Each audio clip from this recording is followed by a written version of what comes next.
Welcome back to the shop. Thank you so much for stopping by. I am very excited today because we are one, back on Colorado prep. We are closing in on the trip very quickly, and two, we have our very first guest motorcycle on the channel. Let's talk about this thing. So, this is my buddy Chris's Yamaha TW200. This is really quite a neat bike. It's a 200cc single cylinder. Does have these big fat tires. It is qualified as like a dirt bike or something. I don't know. But look at this monster of a tire it's got back here. This is a super cool bike. The thing in first gear will climb a vertical wall. It's unbelievable how capable this little bike is. And it is a small motorcycle. It's a really small bike. But this is a really interesting bike because similar to the DRZ, this bike was designed in, I guess I don't know when they made the first one exactly, but this is a really, really old bike that Yamaha just keeps producing, just keeps building and building and building.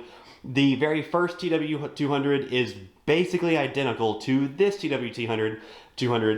This bike it's like a 2019 or a 2020, I think. It's basically brand new. It's got like a couple hundred miles on it. And it is identical to its older counterparts. It's a great bike. It works really well. And so Yamaha really just doesn't change much for it. We put this fancy headlight in it and it looks awesome. We made some other adjustments, but the bike is pretty much how he bought it. Now, what am I doing with it? Because the way things worked out, Chris and my brother came up to me and we did some off-roading just to kind of check out the rig, see how everybody's bike's gonna work, and try to get a little bit of experience before we head out to Colorado. I'll throw some of that footage in. I meant to make a whole video around it, and it just didn't work out. We were busy, we were working and riding, and it was just a whole thing. So I'll throw some of that video of us riding on the trails at the end of this one. But the point is, we are going to Colorado. I have 5 days or so to work on these two bikes, to do a couple little last minute things. And Chris's bike needs an oil change. So we're gonna start with that. And I'm honestly gonna dive right into it and we will talk as we go. Okay, so we're gonna do a really quick oil change. We're doing an oil change on this bike because we don't know when it was done last. This is a new bike to us. Hold on. Unbelievable. Okay, so we're doing an oil change on this bike just because we don't really know when it was done last.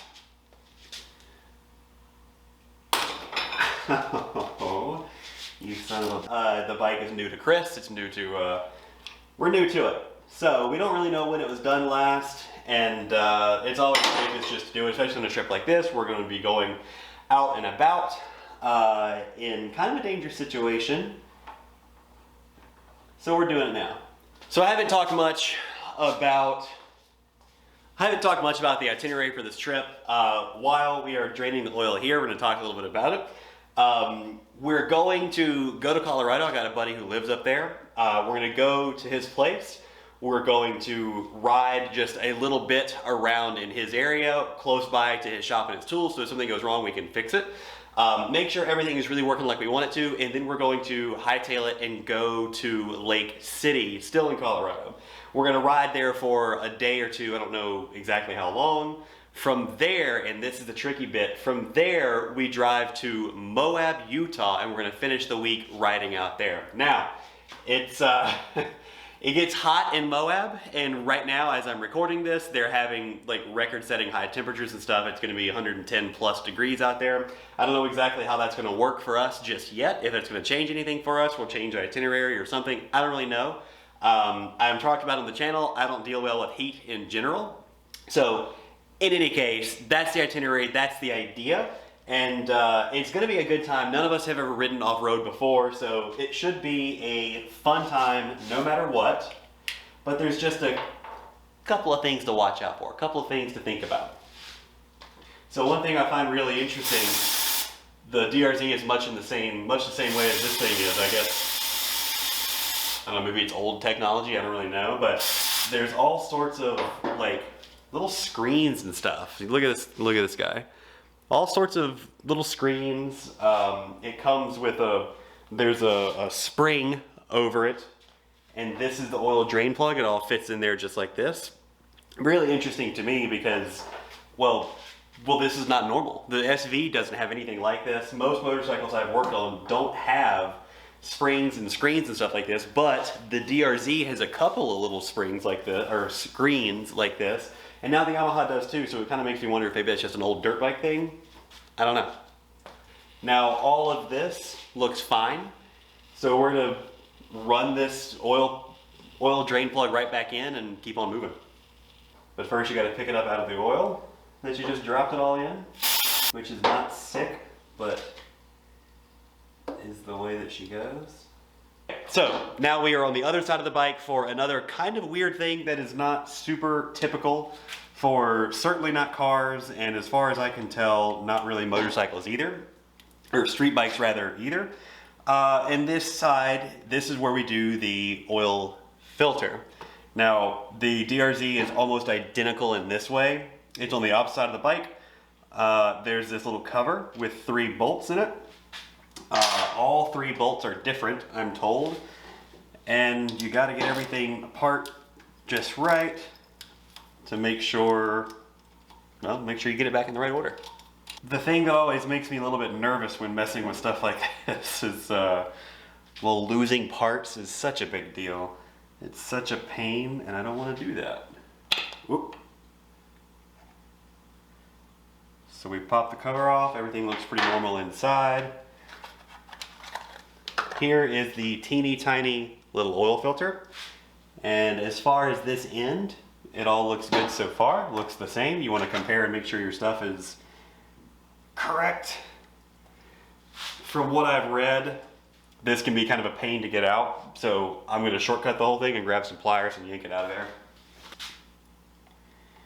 Now, Chris, buddy, if you're watching this, I'm being careful, I promise. I mostly just don't want to use up the time. Aha, there we are. So an oil change is a great time to check on things and make sure that there's not metal in the oil, you're not seeing bearing material or anything like that in the oil. Good time for that. I'm not seeing anything too alarming. We're gonna jam this thing back together and call it a night. We're gonna take our cover, put it back in the correct orientation, I hope. And it's also pretty important to, you know, make sure you're paying attention to the way things come apart. I've never worked on this bike before, so everything is a learning opportunity. But I sure don't want to learn the lesson with somebody else's bike. So, with that, we changed the oil on this bike. That was the last thing that we really had to do.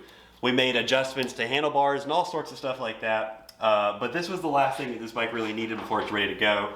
So, that is going to end our night, but that's not going to end our video. See, that's all that this bike needed, but the DRZ naturally needs more than that. So, what we're going to do here is I'm going to go inside, I'm going to start packing up some stuff, and I'm going to go to bed. Tomorrow after work, I'm going to come back out here, and we're going to work on the DRZ together. The DRZ, well, I got to put oil back in this thing, but the DRZ has a leaking radiator, so I have another used radiator to put into it. It's not a bad leak. It like drips. Like I came into the shop and I would see little individual drips on the floor from where the bike was sitting. So I need to replace that. I'm also going to change the oil in it because it's only had one oil change since I've had it, and I want to go to Colorado with fresh oil, ready to roll, no problems. So I'm going to change the oil in that as well.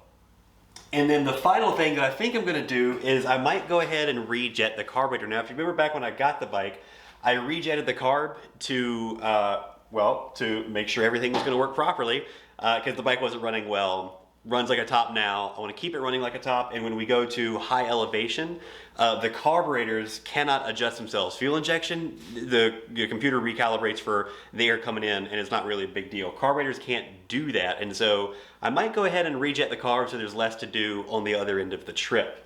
Now, I'm going to put oil back in this bike. That's what we're going to do for the DRZ. I'm going to put oil in this thing. I'm going to go upstairs. I will see you guys tomorrow night, or in just a second. Okay, we are back in the shop after a day of work, a day of real work that pays me so I can do these things. We got the DRZ on the lift right over here. What we are doing tonight is I've got some parts laid out on the workbench here. A leak has developed in this front, obviously. A leak has developed in this left side radiator, so I have another radiator to replace it with. This is another used unit, but it's in good shape. I think it'll work well. We have this little guy, which is a silencer. It's a quiet core spark arrestor. I don't know. This bike is loud. This bike is really loud, and it kind of hurts. So this guy is going to slide straight down the muffler just like that. So we're going to do that tonight as well. And then finally, we're going to do a quick oil change. I did an oil change when I first got the bike, as you should always do, because I just didn't know what the history of the bike was. And so now it is time to do another one. So I think first we're going to start with the radiator. I want to get that's the sort of more important stuff. I can do this oil change and I can do this other stuff at the other end of the trip. What I don't want to do is hold up the whole group doing this radiator, so let's jump into the radiator.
And just like that, the radiator is in place. Obviously we lost a lot of coolant, so we'll have to do something about that. That will happen at the other end of the trip because of, because of a lot of reasons. That's gonna happen at the other end of the trip, and we're gonna go to the other side and get started on probably the oil. We're gonna do the oil next.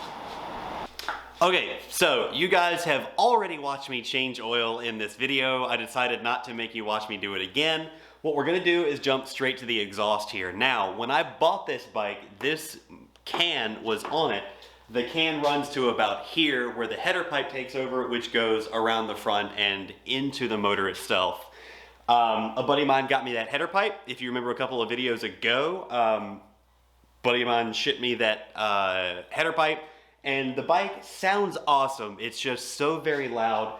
You can hear this just kind of going in my ear. In between that and these dirt tires are super loud on pavement, I want to quiet this down a little bit and make it a little more enjoyable to ride, especially since we're going out on the trail and it's going to be, well, there's going to be people behind me and we should be courteous to those who are riding with us. So what's cool about this pipe is it's super common. It's an FMF pipe. It's kind of like the entry-level cheap pipe that you get for a dirt bike. So there's a million of them out there. And both FMF and other people have figured out a lot of things to get performance out of it, to get the sound you want, whatever it is, you can figure it out because it's a super common pipe. And also, as we've learned in other parts, working on dirt bikes is pretty easy. So what we're gonna do is it's just a hollow cavity in here, and we're going to insert this. It's a spark arrestor, and it's quiet core spark arrestor is what it's called. It's a smaller diameter and has this meshy bit here, and we're literally going to just slide it in and affix it on the bottom side here. What we got to do first is get the current screw out and slip out what's in there now and see where we go from there.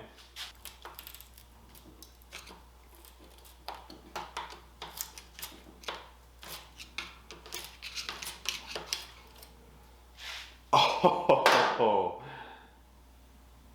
uh-oh. Here's what I just pulled out, and there's a mesh cut on the back of this thing, which means there might still be parts in there that have to come out that are not. That could be bad. That could be bad, but here's the old part. Here's the new part. I need to investigate if there's something still in there. So give me a minute. There is nothing else in there. I think we're gonna be able to slip this right in there, but first, we just have to do a sound test. So let's do a quick sound test and see how these compare.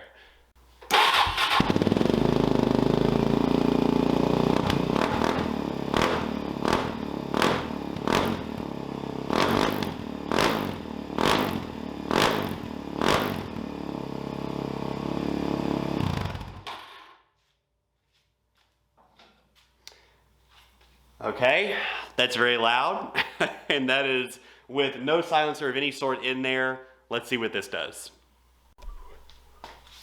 All right, we've got the silencer in. Let's see what it sounds like.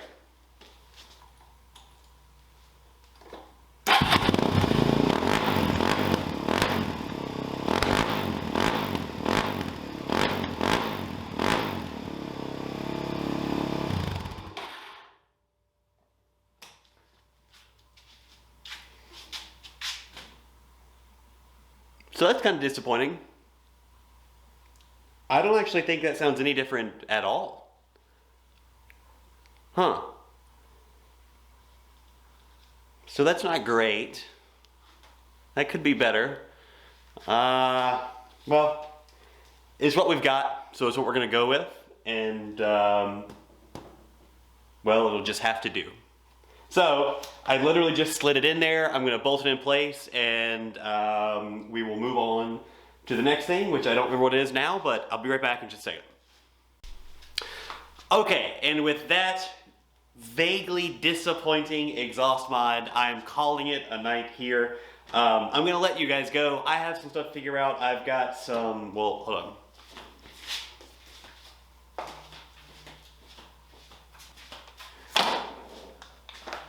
I've got some things I need to do. I've got a bag that I want to figure out how to mount on the tail. I've got these canisters that I also want to figure out how to mount on the tail, just to give myself a little more storage space. I have 2 of these. I'm super bummed they don't match, so I hope you join me in that.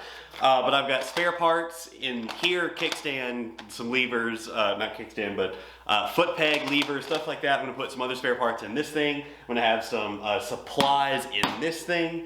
And I would love to figure out how to mount these things kind of to the rack like this, but I'm gonna work on that. You guys don't need to watch me struggle through that. I'm gonna let you go and let you watch some of the off-road footage that we gathered from a weekend or 2 ago. I don't know, time is nothing.